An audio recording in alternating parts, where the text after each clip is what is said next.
Welcome to Serious Software's e-commerce training series. In this video, we will be covering how to use your V2 variables to map your e-commerce products to control. In our previous video about looking up your V2 variables, we created the line item for wide format prints with our printer, our material type, and our material filled in. Now that we have our variable names written down, we need to go into e-commerce to create our mapping between our e-commerce product and our control product. Inside our e-commerce admin panel, we're navigating to products on our left-hand toolbar, and we're opening the product that we want to map to control. In this case, I'm going to use the Serious banner example. I want to stay on my General tab, and I want to navigate to the bottom to my control integration section.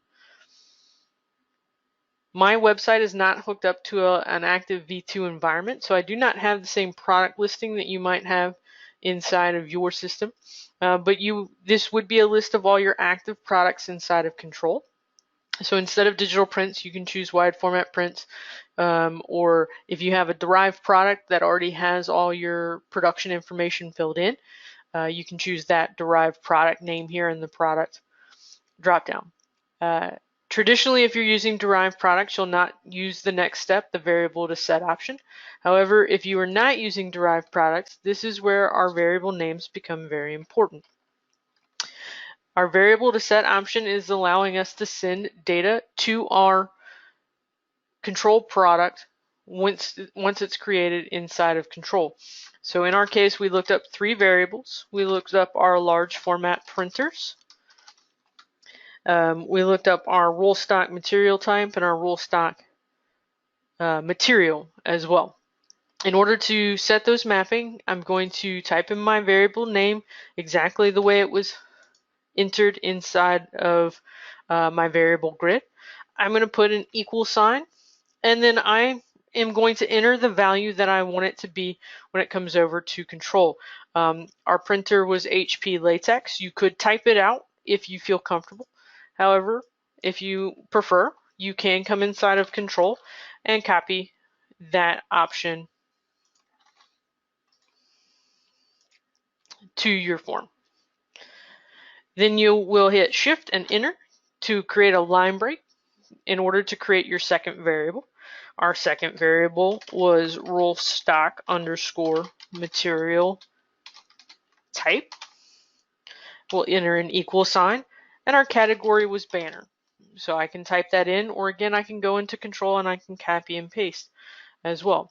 I'll hit Shift Enter again and type in our third variable we set on our pricing form, and it's roll stock underscore material.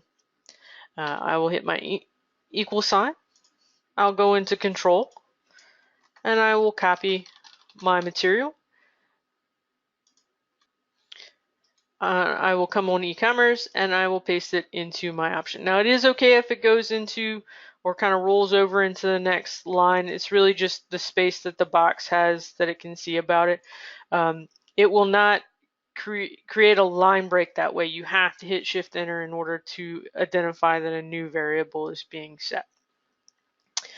Another thing the variable to set option allows for is you can have e-commerce fill in certain information about the product into your control product using some of the merge fields available in the help menu. So you'll have a merge field for quantity, product name, description, SKU, width, height, and length. So very commonly, quantity goes over dynamically. You don't really have to set that one unless you're using a non-standard variable name on your pricing form. But if this was a customizable artwork and you didn't have that preset to your pricing form, you might want to send over the height and width to your form. So if I hit Shift Enter, then type in image height, because that is what the variable name is on my pricing form inside of control. Then I can create my two brackets and I can type in height and then my two brackets. So you just want it to make it look like it does here in your help menu. I can do the same thing, hit Shift Enter, and I can enter my width.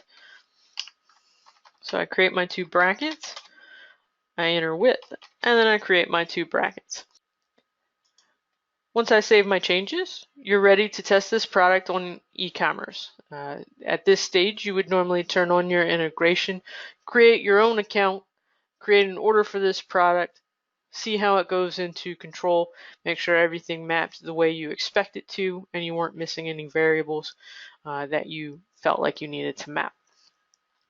If you have any additional questions about mapping your e-commerce product to control, you can contact us at ecommerce@serious.com.